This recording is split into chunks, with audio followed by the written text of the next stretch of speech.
વાસ્તુશાસ્ત્ર પ્રમાણે સાવરણી ઝાડને ઘરમાં ખાસ મહત્વ આપવામાં આવે છે, કારણ કે તેને ધન અને સ્વચ્છતાનું પ્રતીક માનવામાં આવે છે. સાવરણી વિશે વાસ્તુ મુજબ નિયમો. સાવરણી છુપાવીને રાખવી, ખુલ્લી જગ્યાએ કે દરવાજા પાસે ન રાખવી, મહેમાનોને દેખાય તેવી જગ્યાએ ન રાખવી. માન્યતા છે કે આથી માતા લક્ષ્મી દેવી નારાજ થાય છે. રસોડું અથવા પૂજા રૂમમાં ન રાખવી. ખાસ કરીને લક્ષ્મી દેવીના સ્થાને મંદિર પૂજા ઘર પાસે સાવરણી ન રાખવી.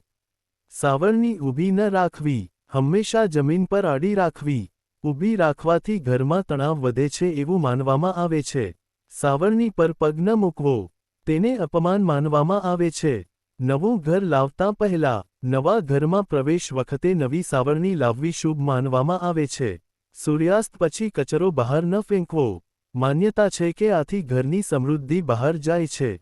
દરવાજો હંમેશા સ્વચ્છ અને પ્રકાશિત રાખવો. નામપ્લેટ અને લાઇટ હોવી શુભ માનવામાં આવે છે. દરવાજા સામે કચરો કે તૂટેલી વસ્તુ ન રાખવી. રસોડું દક્ષિણ પૂર્વ દિશામાં શ્રેષ્ઠ માનવામાં આવે છે.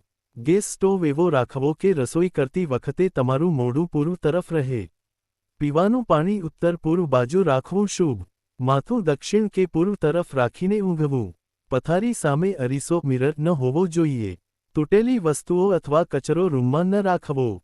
પૈસા અથવા લોકર દક્ષિણ પશ્ચિમ દિશામાં રાખવો.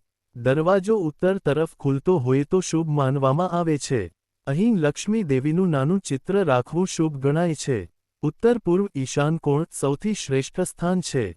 ભગવાનનું ચહેરું પૂર્વ અથવા પશ્ચિમ તરફ રાખવું. પૂજા ઘર પાસે સાવરણી કે કચરો ન રાખવો. દરરોજ થોડું પ્રકાશ અને હવા આવવા દેવી. સુગંધિત અગરબત્તી અથવા દીવો પ્રગટાવવો. તૂટેલા કાચ, ઘડિયાળ, ઇલેક્ટ્રોનિક્સ તરત દૂર કરવા.